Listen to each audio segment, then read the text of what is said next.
Hello everyone, welcome to the first episode of Internship Diaries. I am Swaraj Kurmi from IFT Kolkata, and with me today is Ritvik Joshi, who interned at Goldman Sachs in their investment banking division. So let's hear it from Ritvik Joshi himself. Ritvik, can you please introduce yourself? Okay, so hi Suraj. So basically, I'm from the batch of 26, and like you correctly mentioned, I interned at Goldman Sachs.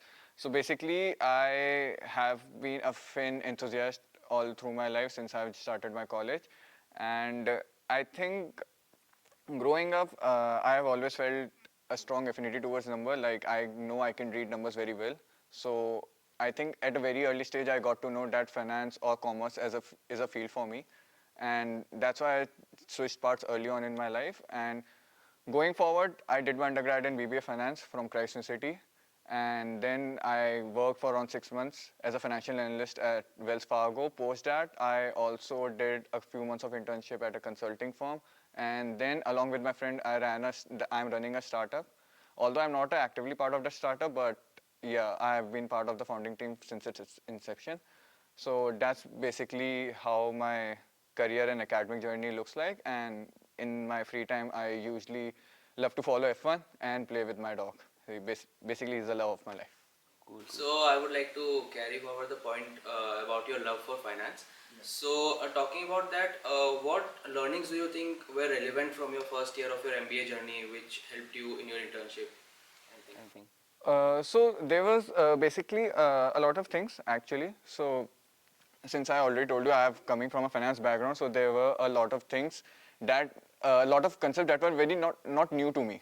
So I was very familiar with those concepts, and basically attending the classes at college and doing the prep meeting with my prep mentors and everything, I basically refined those same concepts and basically applied them. So any concept that I had studied in my first year or during the prep class basically involved like valuing a company, projecting cash flows, and basically these were the actual concepts that I was actually surprised when I went to the internship and I was actually using them, because we have this frame of mind that what we are studying in college or what we are studying in an education institute is not exactly applied in the corporate world.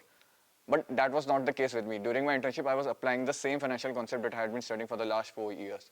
So probably that's why I enjoyed my internship a lot more than I think anyone would do. You said. So just to sum it up, what were can you name 3 to 4 concepts which were useful in your investment banking internships right from the MBA curriculum? All right, so there were like a lot of concepts actually. So basically, normal financial concepts. I think people who have an engineering background and they are coming from a BTech or a BSc background and who are very new to commerce or finance as a field, they feel that getting a finance internship is not a big job. Like it's not is a pretty tough job for them.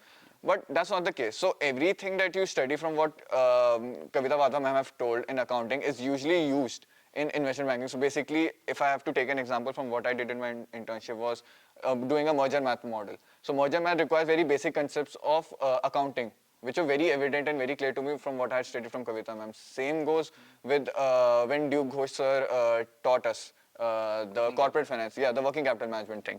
So that was also used in one of my projects. So apart from that, then you have the basic relative valuation and the DC valuation concepts that we usually use, and the forecasting drivers. So I think these were the thing, and Jayanto sir's exchange risk concept that were also used while I was working on my projects during the time.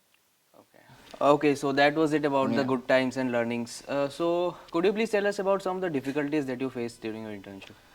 Um, Honestly, Swaraj, I think it was, so I'm a person who usually am not very comfortable when things change around me. So going for the internship and going for the internship that I have been so looking forward towards, it was always very a bit scary for me. So initially, it was nice. The couple of days were nice. We had this HR orientation, everything. But then when things started ramping and everything, a lot of things came along, and we were moving towards having longer working hours in the office. I was staying at office for around like what 12, 14 hours a day, and it was not like it was boring. So मेरे को कभी ऐसा नहीं लगा कि यार 12-14 घंटे हो गए, वो निकल जाते थे. Like when I am leaving, when I feel कि भाई मेरा काम हो गया and it's time to log out, then I used to see the time and then I used to realize कि भाई हाँ अब 12 से 14 घंटे हो गए हैं. So that was actually good. Plus ये था कि when you are working for so long, you get tired and everything. So it was difficult to cope up with this because college usually has a lighter schedule in that aspect. But I don't think apart from that, I got any different new challenges for that. Concept wise, also I was pretty clear from what I had studied in my college. I think IFT did a pretty great job in teaching us what it was required for the internship. And I think that helped me a lot to go through to sail through my internship smoothly as well. But no, there were not any very particular challenges over there. Okay. So actually, I'm looking forward to the next question. Yeah. So, did this change your opinion, or did this internship or any of the hardships that you faced change your opinion about your future career aspirations or your selection of any specialization that you had in your mind from the initial days of your MBA? And after the internship, what changed, if anything? I don't think anything changed for me. So I was a enthusiast starting. I'm still a finance enthusiast. Moreover, I think the internship helped me stronger, helped me stronger the foundation that I had in finance. I had the faith in myself. My faith in my career in finance had just gotten stronger through this internship because I know that being a part of IB or doing such hectic internship is just a way for me to grow. And at the kind of age you and me are, I think it's more about how much we can sweat right now so that we can reap the rewards later in our time. So I think nothing changed for me. More or less, it just increased more. My passion for finance just increased more, and I'm more than happy looking forward to joining investment banking in the future. Great, great. So I'm assuming that you have already answered my next question that Yeah. if given opportunity, would you intern again with the same firm? And I guess you've already answered it. First. Definitely, no doubt about it. Okay, so I'll be quickly moving forward to the next question. Could you give us some takeaways for, especially for the junior batch, for the batch of 25, your takeaways or your inputs, your ideas on how they should be preparing about IB, especially in the top firms globally, how should be preparing and how should be looking forward to it? Okay, so my advice to any junior who wants to go into a career in investment banking is get your basics right. So every person who has come to me regarding what to do in finance or the career in investment banking, I have just mentioned this thing: get your basics right. And investment banking is all about basics. All the concepts, these evaluations, these are very complex questions which are based or formed out of very basic things. So if your basics are right, you are good to go investment banking. The modeling and all those things, those are tertiary kind of things which you can learn along the way as you are developing. But if you don't have your basics right, even if you can make beautiful models, if you can create complex models, it's not worth it unless you are clear on your financial concept. And apart from that, if any junior is definitely planning to go into IB, I would highly recommend going through major financial books and going through any recent M&A deals that are happening. Basically, go through merger and acquisition that are happening, understand them, go deep into them as to why the merger or acquisition is happening. At what kind of a deal is it? Is it an equity deal? Is it a mixed deal? Is it a debt? Is it a LBO? Understand what has happened.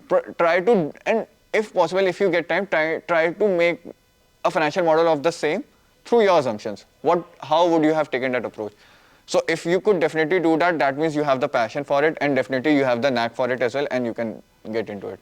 Sure, everything that really matters is what are your assumptions Yeah. and how solid are they, because models are just a formula, you plug in formulas in your Excel and they're done, but the assumptions are what actually define a good analyst and a great analyst. So, भाई MBA करके क्या होता है? MBA करके यही तो सीखना है ना कि भाई फाइनेंस आनी चाहिए. एक्सेल चलाना तो हर कोई सीख लेगा, बट उस एक्सेल को कैसे अपने हिसाब से चलाना है कि मेरे जो assumptions लेने हैं उसी के पैसे मिल रहे हैं तुमको.